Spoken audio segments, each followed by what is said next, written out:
Por isso que a Bíblia é o maior livro de todos, porque ele é contado por vários autores? Contado por vários autores. São mais de 50 autores. Quem foi o cara que teve a ideia da Bíblia? Tem um relato? Assim? Tem. Vou te falar quem foi, o Espírito Santo. Essa é a questão. Pedro responde isso falando o seguinte, porque nenhuma passagem da Bíblia, ele diz nenhuma profecia, foi dada por particular elucidação. Pelo contrário, homens santos falaram da parte de Deus movidos pelo Espírito Santo. A Bíblia é Deus falando com sotaque humano. Por isso que a Bíblia tem falhas na forma de comunicação, porque ela é humana, mas ao mesmo tempo é divina.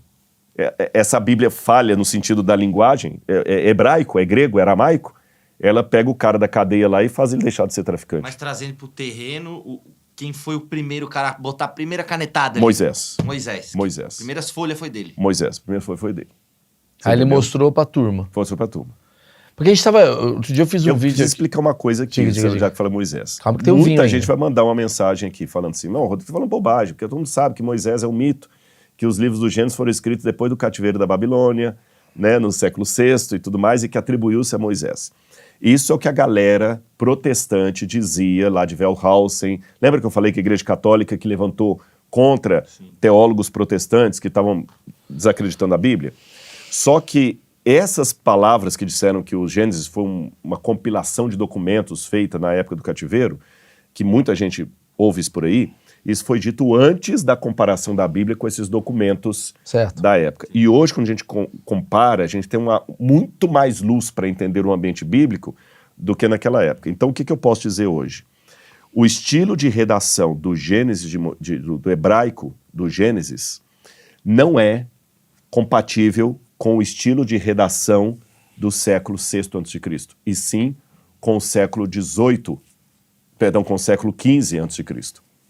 Eu vou explicar, o pessoal vai entender. Se você pegar uma carta, achou uma carta aqui, e na carta está dizendo assim, a moça lavava a louça enquanto suas irmãs não faziam nada. Suas irmãs se chamavam Albertina, Josefina, tá certo? E Efigênia.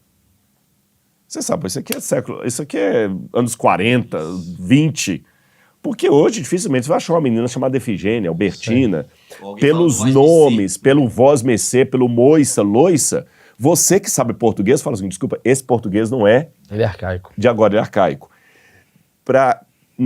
Agora, daqui a 2000 anos, alguém pode pegar essa carta e falar, essa carta foi escrita em 2023. Mas quem conhece bem o português sabe que pela nomenclatura não.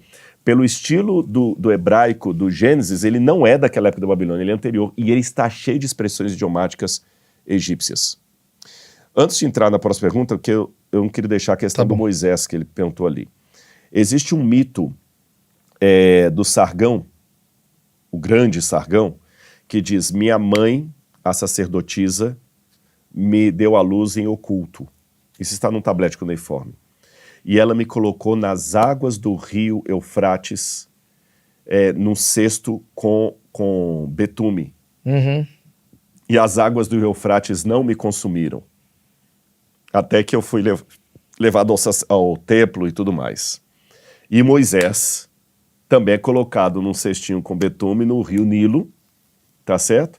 E parece que plagiou a história ali. Só que realmente é semelhante, mas a gente tem que lembrar uma coisa. Existem outros relatos também de crianças colocadas em rios. Como se fosse uma tradição. Uma tradição.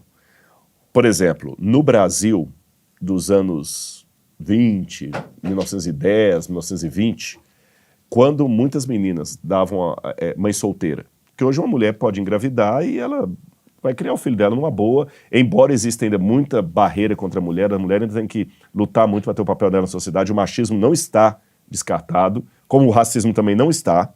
Sim, se é óbvio, eu sou negro, eu sei. Unidade. Porém, a unidade. Porém, a gente sabe que uma mulher hoje tem muito mais facilidades do que uma mulher de 1920. Uma mulher hoje que tem gravidez solo, ela é muito menos discriminada do que uma mulher de 1920. Tem menos dificuldade, né? Menos dificuldades. Isso que tá claro, acho que não falei nenhuma bobagem aqui, né? Claro. E o que muitas mulheres faziam, ou até muitos pais de meninas que engravidavam fora do casamento, obrigavam a menina a fazer? Para onde que as crianças rejeitadas eram colocadas? Orfanato. Orfanato. Mas não tinha tanto orfanato. No berço? porta de igreja. É verdade. Aham. Lembra do Victor Hugo? Onde é que o Corcunda de Notre Dame foi É colocado? verdade. Na porta de uma igreja. Marcelino Põe Vinho, porta de igreja. Né? E lá na Bahia tem muito aquela roda que o pessoal que tinha aqueles mosteiros. Por que as mães levavam as crianças para a porta de igreja, orfanato? Porque assim, aqui meu filho vai ser, eles não vão jogar fora, vai ser criado. Então você tem várias histórias de crianças que eram colocadas em porta de igreja, e nenhuma plagiou a outra. Naquela época, os rios eram considerados sagrados. Então, uma mulher que queria esconder uma criança, nada melhor do que colocar num rio sagrado. Eles não se conversavam, Então, a semelhança entre a história de Moisés e de Sargão é semelhante à história de Corcunda de Notre Dame e Marcelino Pão e Vinho. É quase como os se a dois gente colocados falasse à porta de assim, uma igreja.